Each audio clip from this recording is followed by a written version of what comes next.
abrir as nossas Bíblias, fazermos uma breve reflexão aqui no livro de Josué, capítulo 2. Josué, capítulo 2, vamos ler a partir do versículo 1. Vamos estender até o versículo 15. Josué, texto bem conhecido, né? Amém? Vamos ler a palavra do Senhor então. Josué capítulo 2, versículo 1 em diante, diz assim: E Josué, filho de Num, enviou desde Sitim 2 homens para espionarem secretamente, dizendo: Ide, olhai a terra e Jericó.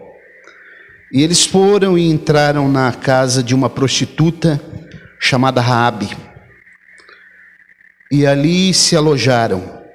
E foi dito ao rei de Jericó: Eis que esta noite vieram para cá homens dos filhos de Israel para espiar a região.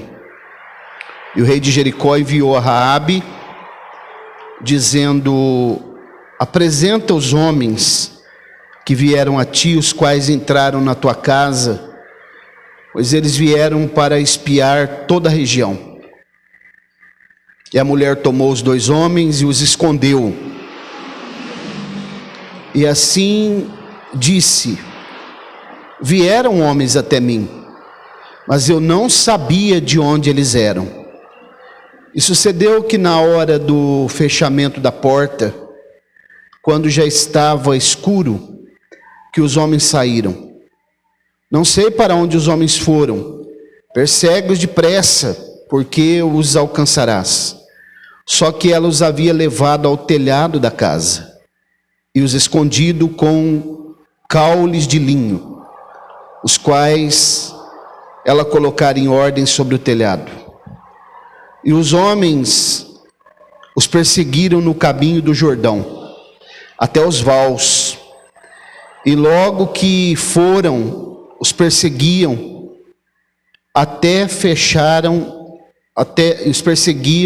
eles fecharam a porta. E antes que eles estivessem deitados, ela subiu até eles no telhado. E ela disse aos homens: Eu sei que o Senhor vos deu a terra, que o seu terror nos sobreveio, e que todos os habitantes da terra desfalecem por causa de vós, pois temos ouvido como o Senhor secou as águas do Mar Vermelho para vós, quando saístes do Egito. E o que fizestes aos 2 reis dos amorreus, que estavam do outro lado do Jordão, Sihon e Og, aos quais destruístes. Assim que ouvimos estas coisas, derreteu-se o nosso coração, nem restou mais coragem em qualquer dos homens por causa de vós, pois o Senhor vosso Deus, Ele é Deus em cima no céu e embaixo na terra. Por isso, então, rogo-vos, jurai diante de mim pelo Senhor, posto que vos demonstrei bondade, que vós também demonstrareis bondade para com a casa de meu pai, e dai-me um sinal verdadeiro, e que vós conservareis vivo o meu pai e a minha mãe, e os meus irmãos, e as minhas irmãs, e tudo o que eles possuem, e que livrarás da morte as nossas vidas. E os homens lhe responderam: A nossa vida pela sua vida, se vós não falardes desse nosso negócio. E assim será quando o Senhor nos tiver dado a terra, agiremos com bondade e verdade para contigo. Então ela os desceu por uma corda através da janela, pois a sua casa ficava sobre o muro da cidade, e ela morava sobre o muro. Onde que ela morava? Sobre o muro. Muito bem. A cidade de Jericó, que era cercada por uma muralha, segundo os estudiosos, Dava para passar 2 carros, né? Um na contramão do outro. Tamanha espessura do muro e muito alto. Essa mulher tinha sua residência ali, sobre aquele muro. Essa narrativa aqui é muito conhecida, né? Raabe. Essa palavra Raabe, ela significa amplo, largo, amplo, né? E também, eu já ensinei aos irmãos aqui, todas as vezes que a palavra hebraica ela tiver 2 As junto, pode estar falando de 2 coisas, por exemplo, 2 pés, 2 orelhas, 2 mãos, 2 braços, porque é um dual. A palavra, quando tem esses 2 As junto, ela representa um dual, 2 exércitos e assim por diante, né? Então, irmãos, eu li esse texto hoje, fiquei pensando, essa mulher ela morava sobre o muro, mas ela não ficou em cima do muro. Interessante, né? Então eu quero falar um pouquinho sobre isso nessa noite. Saindo de cima do muro, porque aqui era dentro da ética hebraica e cristã, é chamado o que aconteceu aqui de ética situacional. Muitos falam assim, como Deus pode ter abençoado essa mulher se ela mentiu e ela omitiu os espias que estavam ali? Isso até dá um parecer assim, acaba até alguém crente pensando que ele pode sair mentindo por aí, né? Que não tem problema nenhum. Mas isso aqui é uma ética situacional. Os irmãos já ouviram falar do missionário contrabandista de Deus? O contrabandista de Deus entrava em países de cortina fechada, né, de ferro, países comunistas, e ele utilizava vários tipos de ferramentas com essa metodologia de ética situacional, que é quando tem uma situação extrema que não dá para fazer outra coisa, então você conta uma história. Ele, por exemplo, entrava na China levando Bíblias, mas a capa daquelas Bíblias era livros de Karl Marx, que era um filósofo socialista, comunista, ateu, e vários outros artifícios, né? Artifícios que ele usou. Então Deus não compactua com mentira, mas isso aqui é uma situação extrema que não havia saída. Os 2 homens haviam ido até Jericó, que era uma cidade super fortificada, e existe até uma profecia, depois da destruição de Jericó, que se alguém tentasse reedificar essa cidade, a sua casa seria amaldiçoada. E tem um rei que tentou reedificar, e a casa dele foi totalmente destruída depois. A casa é a descendência, a linhagem dele. Então, partindo aqui desse pressuposto, nós precisamos, irmãos, entender que nós somos cristãos. E hoje, você que mandou um post para mim, né, do pastor Paulo Júnior, dizendo que a vida do cristão, ela não é apenas só um momento, né? Que ela tem um segmento, como as estações que nós vivemos. Então nós sabemos que está tendo inverno agora, logo pressupõe-se que vai passar o inverno e vai chegar a primavera. Enquanto tiver a terra, a Bíblia diz que haveria as estações, né? Então nós entendemos que as estações elas vão acontecer. Passando a primavera, vem o verão e assim por diante. Então o que eu quero dizer com isso é que nós como cristãos, nós temos um segmento na nossa vida, nós temos que continuar a nossa vida independente da situação que esteja acontecendo, se tem pandemia, se não tem, se tem tristeza, se tem alegria, se tem corrupção na política. Independente, Jesus ele disse que as portas do inferno não prevaleceriam contra a sua igreja. Então o que eu quero dizer para os irmãos é que nós precisamos nessa noite, o Senhor está nos admoestando a todos nós, tomar uma posição na nossa vida. Porque tem crentes que ele passa a vida toda, mas ele nunca se posiciona. Sempre que há uma situação, sempre que há algum imbróglio, alguma coisa para ele se posicionar, ele não dá a cara, né? Eu fui pastor numa igreja, tem um irmão lá, ele é presbítero, e os irmãos sabem como que os irmãos chamavam ele? E todas as igrejas que eu passei, eu sempre ensinei, não coloca apelido nos outros, porque isso é muito feio. Mas os irmãos chamavam ele lá de mureteiro. Mureteiro. Porque todas as situações que tinham, aquele irmão estava em cima do muro. Ele nunca se posicionou em nada. Nunca. E às vezes ele ficava bravo, né? Porque os irmãos chamavam ele de mureteiro. E um dia eu disse para ele, mas irmão, por que os irmãos chamam o senhor de mureteiro? Ah, pastor, então eu não sei. Falei, mas eu já estou sabendo por quê. Porque o senhor precisa se posicionar em determinadas situações, e o senhor não se posiciona. Principalmente quando eram questões que envolviam a família dele. Aí que ele ficava em cima do muro mesmo, né? Então, irmãos, é muito sério isso daí. Essa mulher aqui, que era uma prostituta.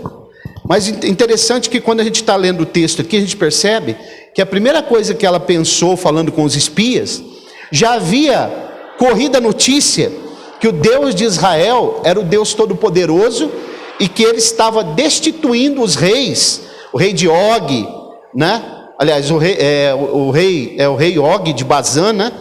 E outros reis, e estava entregando a terra para o povo de Israel. Ela já havia entendido. Todos estavam temerosos, mas a primeira coisa que ela pede é pelo seu pai e pela sua mãe. Ela era uma prostituta. Mas os irmãos perceberam como que até as prostitutas têm cuidado com o pai e com a mãe? E eu fico pensando que tem pessoas que não cuidam dos seus pais, do pai, da mãe, não tem a coragem às vezes de fazer nada para o pai, nem quando o pai está doente, a mãe está doente, não tem coragem de fazer nada, sinceramente, ele só suga, né? Na verdade, ele só vai sugando os pais. A Bíblia diz que a sanguessuga, ela tem duas filhas, a saber, dá. Está no livro de Eclesiastes isso daí. Então tem filhos que são assim, essa mulher aqui não. Ela estava preocupada com os seus pais, não obstante, ela, e os irmãos, né, ela ser uma mulher que ela era prostituta. Mas aqui, ó, vou perguntar para os irmãos aqui. É possível a gente ser cristão e continuar em cima do muro? Vivendo em cima do muro? Não, nós temos que ter um posicionamento, né? Nós temos que, eu já falei para os irmãos aqui, tinha um casal que congregou conosco aqui, já até mudou de Colina, que um dia o irmão falou para mim, pastor, mas nós não podemos ficar defendendo linhas teológicas. Aí eu disse para ele, mas se você não defende nem a linha teológica que você acredita, o que você vai fazer então como cristão? Para ser um obreiro? Porque a Bíblia diz, o apóstolo Pedro, na primeira carta, no capítulo 3, versículos 15 e 16, ele diz que nós temos que estar prontos para responder com mansidão a respeito da esperança que há em nós. Então nós temos que nos posicionar. É preciso que a gente se posicione. Então vou mostrar algumas coisas para os irmãos aqui, embora muitos vão ficar querendo sempre ficar em cima do muro, sempre com aquela história de agradar gregos e troianos, né?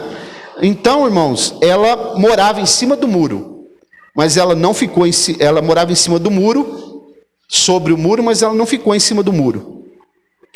Então eu pergunto para os irmãos aqui, analisando, vocês são pessoas inteligentes, por que vocês acham que ela preferiu apoiar o povo de Deus, correndo o risco de morte, porque o rei poderia mandar matá-la, né? Tirá-la dali também onde ela morava, e ela preferiu a si mesmo, ao invés de denunciar os espias, que eram 2, ela preferiu apoiá-los. Quais foram esses motivos? O que levaram essa mulher, que era uma mulher de vida dúbia, né? Ela tomar essa atitude. Então eu fiquei pensando algumas coisas lendo o texto. Primeiro porque ela já conhecia muito bem a decadência do próprio povo dela, de Jericó. Ela sabia a decadência que aquele povo vivia, né? E quando a gente lê 1 João 5,19, 1 João 5,19, a Bíblia diz que o mundo jaz no maligno. Então nós é bem conhecedor, né?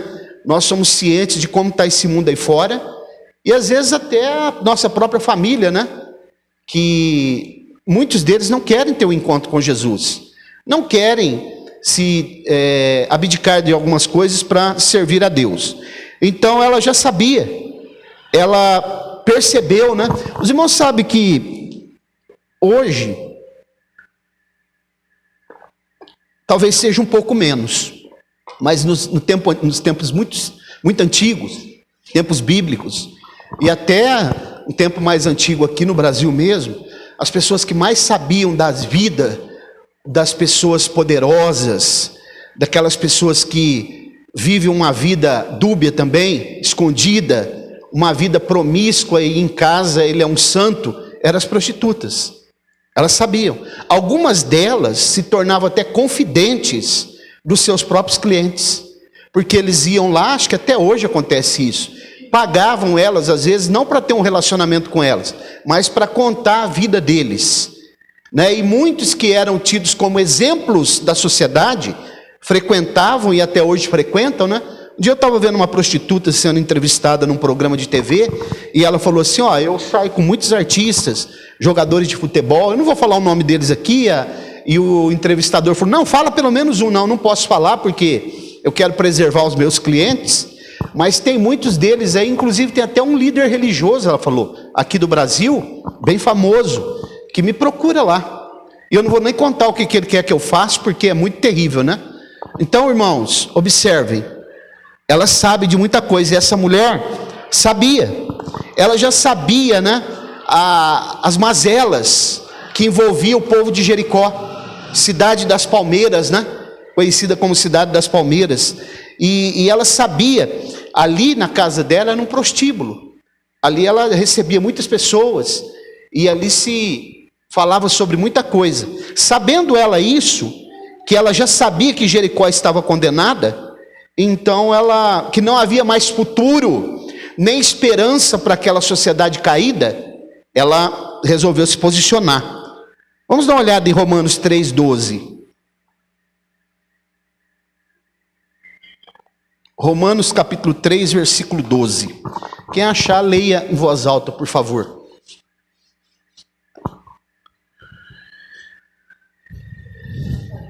Pode ler.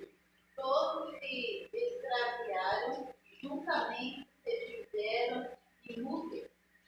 Não há quem faça o bem, não há nem um só. Isso aí é uma confissão de maldade universal, que o apóstolo Paulo, tratando sobre a hamartiologia, a doutrina do pecado, ele está falando sobre a condição caída do ser humano. E por mais bonzinho que o ser humano pareça ser, ele tem esses problemas aí, ó, a queda do ser humano, né? Nós só podemos nos sentir justificados quando nós estamos diante de Jesus, servindo a Ele, porque Ele já nos justificou, nos lavou com seu sangue. E mais uma coisa que eu quero ensinar os irmãos de novo aqui, porque de vez em quando a gente vê, às vezes, irmãos repetindo. A igreja do Senhor, ela não é, nós não somos considerados pecadores, nós somos considerados sujeitos a pecar, não somos pecadores, a Bíblia mostra isso. A Bíblia diz no Salmo 1 que o pecador não permanecerá na congregação do justo. Significa que a igreja, de vez em quando, há poucos dias mesmo, um irmão aqui, ele falou, né, nós somos todos pecadores, precisa ler mais a Bíblia. A Bíblia não ensina assim.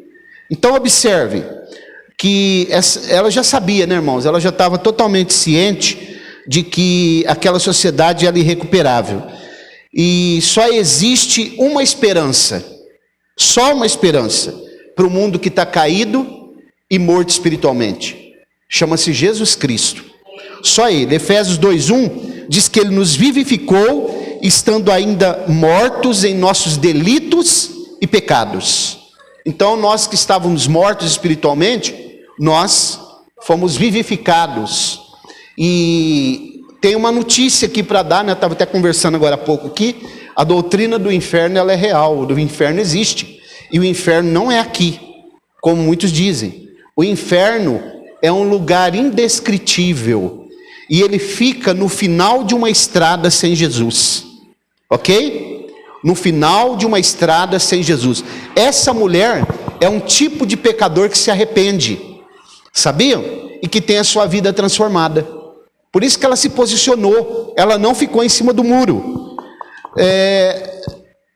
entre nós, irmãos, tomar uma decisão, você que vai assistir depois aí nas redes sociais, servir a Deus ou continuar servindo ao mundo, à beira da própria destruição, o que será que nós achamos melhor? Servir ao Senhor, como Josué, o próprio Josué falou, né?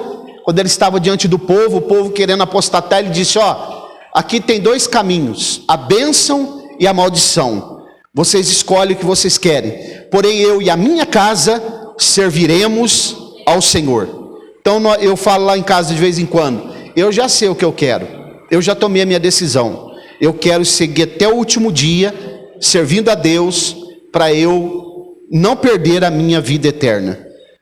Então, aqui um apelo para todos nós, para as pessoas que vão assistir. Se tem alguém ainda em cima do muro, vai assistir essa mensagem, hoje é noite oportuna de descer, né?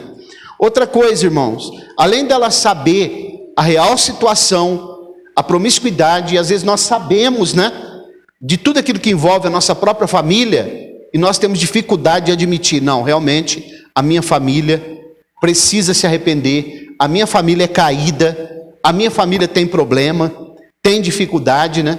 Eu já dei testemunho aqui sobre meu pai, falei várias vezes para ele, o senhor precisa se arrepender, o senhor precisa de Jesus, o senhor precisa ter a sua vida transformada. E ele até ia na igreja comigo lá na cidade dele, quando eu ia, eu pregava lá e chorava e tudo, só que ele nunca quis, né? Ele morreu e não quis, e ele dizia para as pessoas, vai para a igreja Assembleia de Deus, é a igreja que o meu filho é pastor, mas ele mesmo nunca quis ir.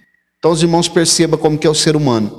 Segundo motivo que eu percebo que ela resolveu sair de cima do muro, ela sabia, irmãos, que jamais aquele povo, que era o povo dela, a trataria com dignidade. Ela já sabia disso, porque as prostitutas sabem disso, que elas não serão tratadas com dignidade. Vocês já viram como que uma prostituta é tratada na sociedade? E até no âmbito da família dela? Elas são tratadas de modo indigno, né? A sociedade, na verdade a sociedade que nós vivemos, ela é hipócrita. Eles dizem que apoiam pessoas homossexuais, eles dizem que apoiam as prostitutas, mas eles tratam essas pessoas sem dignidade nenhuma. A grande verdade é essa. Nós da igreja não somos homofóbicos, nós criticamos comportamento, né? Mas na verdade nós sabemos que Jesus pode transformar a vida dessas pessoas. E a mensagem que nós pregamos é a mensagem salvífica que alcança qualquer uma dessas pessoas. Até porque no sentido de queda, nenhum de nós é melhor do que essas pessoas. Os irmãos sabiam? Porque a Bíblia diz, todos pecaram.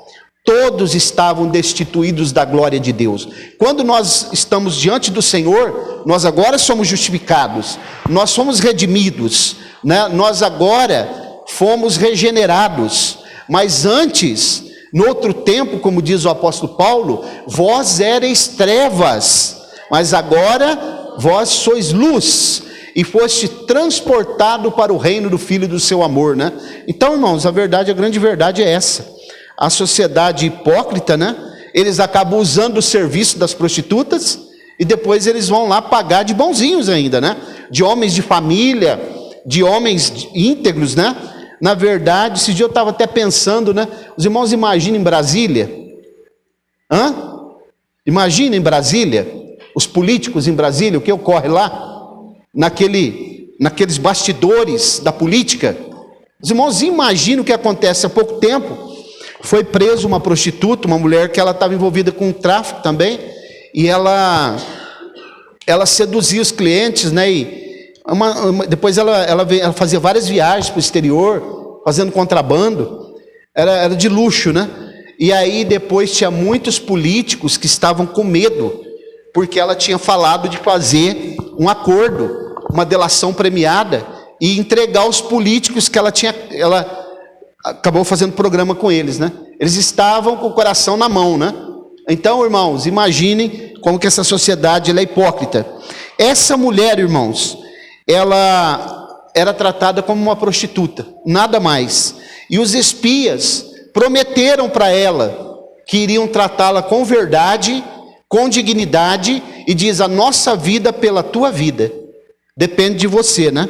Então, na verdade, essa mulher acabou se tornando uma heroína, porque ela acabou se tornando uma das 4 mulheres que fazem parte da árvore genealógica de Jesus. Já imaginaram? A mulher nem contada, mulher na sociedade hebraica, nos tempos bíblicos, não era nem contada na genealogia. Imaginem uma prostituta. Mas, irmãos, Deus, Ele tem solução para qualquer tipo de pecado, qualquer tipo de pessoa, mas precisa sair de cima do muro, precisa haver arrependimento, e a salvação nossa é individual. Eu preciso tomar uma posição. Se a minha família não quer, problema dela, porque eu preciso garantir a minha salvação. Então, vamos dar uma olhada num texto, Mateus capítulo 1, versículo 5. Essa mulher que era uma prostituta foi honrada, mais do que muitos homens, viu?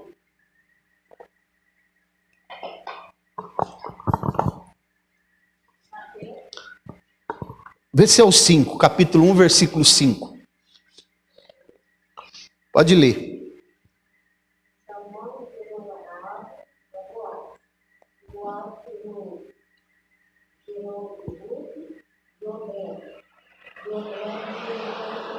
Perceberam onde que ela está?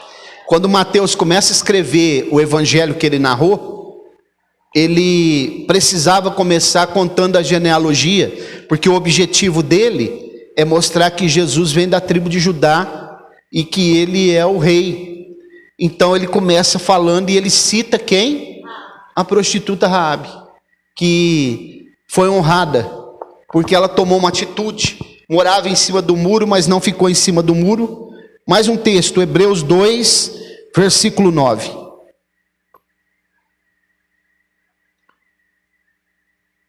Hebreus 2, 9. Como diz?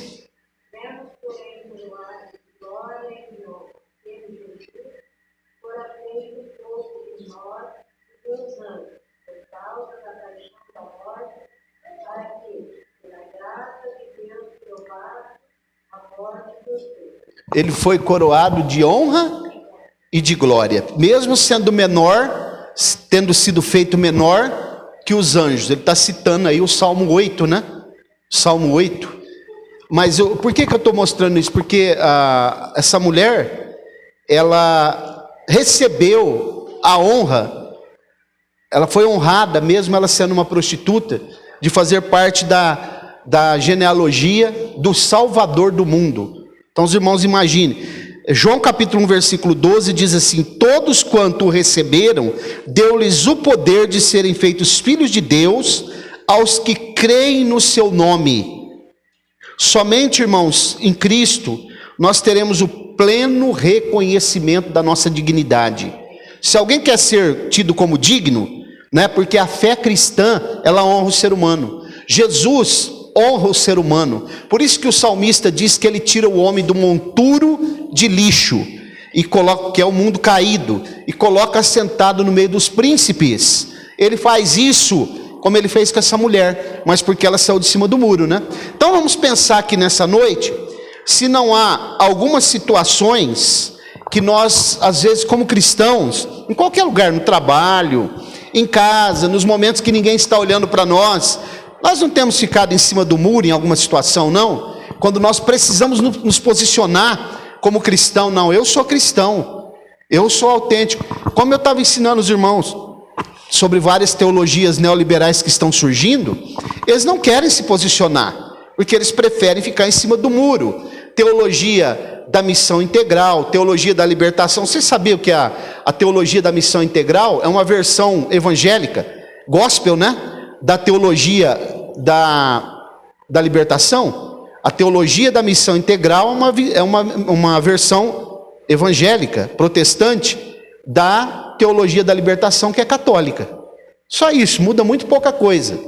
Eles bebem na mesma fonte praticamente, né? Bebem nos escritos de Karl Marx, da esquerda, e enfim. E aí nós vamos olhar, tem uma gama de teologias aí, neoliberais, como o teísmo aberto, o universalismo, negam a doutrina do inferno, negam que Deus vai condenar o pecador, todos serão salvos. Teologia inclusiva, que diz que os homossexuais podem fazer parte do reino de Deus, e assim por diante. Por que isso daí? porque não querem sair de cima do muro, querem viver agradando gregos e troianos, querem ser políticos, não conseguem se posicionar, não querem colocar em risco as suas amizades. Por quê? Porque não querem se posicionar. Eu sou cristão, o que eu tenho para dizer para você, eu posso te amar, eu gosto de você, eu quero que você seja salvo, mas se você não receber Jesus, não aceitá-lo como Salvador, você está pavimentando o teu caminho, a estrada que vai te conduzir à perdição. A verdade é essa. Nós temos coragem de falar isso para as pessoas, irmãos? Você teria coragem de falar isso para o seu amigo? Você teria coragem de falar isso para o teu parente? Para os teus filhos? Para alguém que você ama? Você teria coragem de fazer isso? Está muito difícil as pessoas falarem isso. Qualquer coisa que você fala é homofobia, qualquer coisa que você fala é falta de amor, você não ama, não pode falar nada, né? Ontem eu estava ouvindo ontem foi o chamado famigerado dia do orgulho LGBT, né? Orgulho LGBT, não dá nem para acreditar, né? O que eu saiba, o grande orgulho que o ser humano deve ter é de fazer apologia da família tradicional e de servir a Deus. Orgulho, abre aspas, né? Porque o cristão não é bom, nem é bom ter orgulho. Mas eu ouvi um comentarista de esportes ontem, como está tendo a Eurocopa, eles estão fazendo protestos lá e muitas empresas colocaram o arco-íris, canais de TV, para honrar esse famigerado dia aí, né? E aí esse comentarista disse assim, ó, todo ser humano pode ter opinião contrária a qualquer coisa, mas nessa questão é proibido ter opinião contrária, porque isso daí é desrespeitar o ser humano, ele diz, isso daí é homofobia. Então observe, você pode ter opinião contrária em tudo, mas para falar que você é contra casamento de pessoas do mesmo sexo, você não pode se posicionar. Sabe o que esse cidadão fez? Ficou em cima do muro, porque é mais fácil. Ele não quer perder o emprego dele, ele não quer ser tido como homofóbico, sendo que homofobia nós sabemos que não é nada disso, é uma doença. Quem tem homofobia quer matar o homossexual, e eu tenho certeza que nenhum de nós aqui quer fazer isso. Então, irmãos, é muito sério, né? Último tópico para a gente pensar. Outra coisa que essa mulher percebeu, por isso ela tomou a decisão de descer do muro, ela creu no poder de Deus. Ela creu, porque ela falou para os espias. Nós temos ouvido tudo que o Deus de Israel tem feito. E como ele entregou essa terra nas mãos de vocês. Irmãos, essa mulher ela não tinha motivo nenhum para crer. Sabia? Porque a cidade de Jericó era intransponível. Ninguém nunca conseguiu invadir aquela cidade. Aquela cidade nunca perdeu uma guerra. Então, nunca ninguém conseguiu invadir e conquistar aquela cidade. Ela não tinha motivo para crer em Deus e para crer que Deus iria entregar a cidade de Jericó nas mãos dos hebreus. Ela não tinha, mas ela creu. Ela acreditou que esse Deus... E ela disse, quando nós ficamos sabendo da notícia do que estava acontecendo, como Deus entregou os reis de Bazã, o rei Og, nas mãos de vocês, o nosso coração se derreteu. O que ela está dizendo? Nós tememos, nós sabemos que esse Deus é o Deus vivo. Olha o versículo 33, diz assim: assim que ouvimos estas coisas, derreteu-se o nosso coração, nem restou mais coragem em qualquer dos homens, por causa de vós, pois o Senhor vosso Deus, Ele é Deus em cima no céu e embaixo na terra.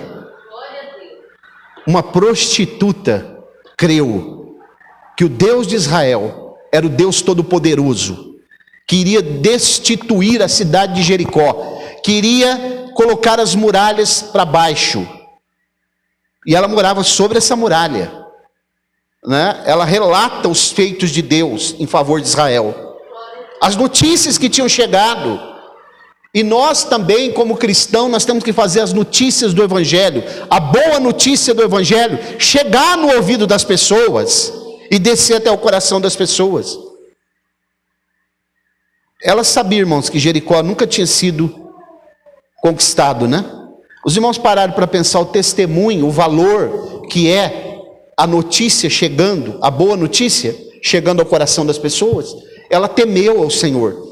Que a mensagem do Evangelho possa fazer com que as pessoas temam ao Senhor também, né? Então esse é um dos motivos. A fé, por meio da fé, Raabe salvou ela e salvou a sua família.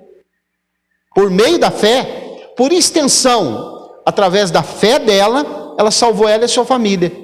Que nós possamos também salvar aqueles que nós gostamos, através do nosso testemunho, da nossa fé, que nós sejamos um chamariz para que eles também venham até o Senhor, possam seguir os passos através do nosso testemunho. Quando o carcereiro lá da cidade de Filipos, na Macedônia, no momento em que o cárcere tremeu lá, e Paulo foi solto, ele e Silas, né? Naquele momento ele queria se matar, pegou a espada, e Paulo diz: não faça isso, todos nós estamos aqui. E ele perguntou: o que eu preciso fazer para ser salvo? Ele não estava falando de questões espirituais só, ele estava falando de ser salvo também do Império Romano, porque quem deixava os prisioneiros escapar também eram mortos. E Paulo diz: crê no Senhor Jesus Cristo e será salvo, tu e a tua casa, como Raabe. Se nós crermos que Deus é Salvador, que Jesus Cristo é o Salvador, Ele haverá de alcançar a nossa família. Agora eles precisarão se arrepender. A verdade é essa. Vamos ler mais um texto para a gente ir terminando aqui. João 11:40.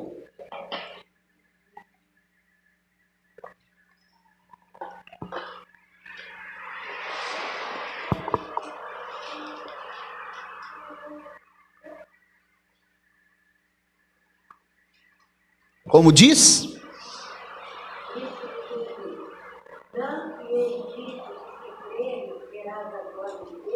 Olha aí. Não te hei dito? Para quem que ele está falando isso? Para as irmãs de Lázaro, né? Não te hei dito que se creres, verás a glória de Deus? É crer, irmãos. Crer no que está escrito. Crer na palavra de Deus. A Bíblia diz que quando Moisés procurou o povo juntamente com Arão e falou que Deus tinha mandado ele voltar para o Egito para falar com o faraó, a Bíblia diz que o povo creu. Nós temos que crer. Então, irmãos, diante de tantos relatos, né? Transformação de vidas, como essa mulher chamada Raabe, que teve a sua história totalmente mudada, foi honrada e tratada com dignidade. Milagres, né? A transformação que aconteceu na vida dela. Você que me ouve aí, as pessoas da nossa família, nós todos temos que crer nisso também, não é? E quero concluir dizendo que se nós estamos em cima do muro, a respeito de qualquer situação, que nós nos posicionemos. Se alguém perguntar: você é cristão? Eu sou cristão. O que você crê? Você tem que estar pronto para dizer: eu creio nisso. Não, eu sou cristão, Jesus é bom, irmão. Viu? Ele vai transformar a sua vida e vai te dar uma bênção. Não é nada disso que a Bíblia manda dizer. Você tem que mostrar por que você crê. Isso chama-se método. Método. Inclusive essa teologia que eu falei aqui, que é a teologia da missão integral, ela é muito criticada porque ela não tem método. Eles não colocam as cartas na mesa dizendo o que eles creem. Até nisso eles ficam em cima do muro. Então, coloca as cartas na mesa. Eu creio nisso. Eu faço parte disso. Ah, qual igreja que você congrega? Em tal igreja. Por que você congrega lá? Porque eu creio na doutrina que me é ensinada lá.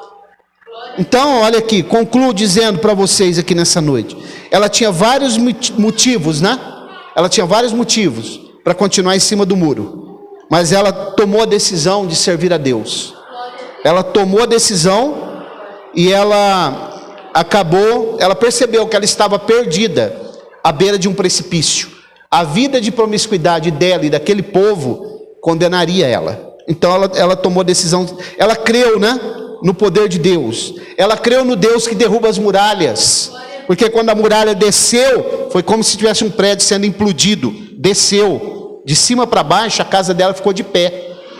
Perceberam? Glória a Deus. Então, o Deus que derruba muralhas é o Deus que nós servimos. Nós fazemos parte do reino dele, somos súditos do seu reino e queremos um dia estar para sempre com ele. Quem tem ouvidos para ouvir, ouça. Guarda essa palavra no teu coração. e vamos continuar servindo a Deus com alegria.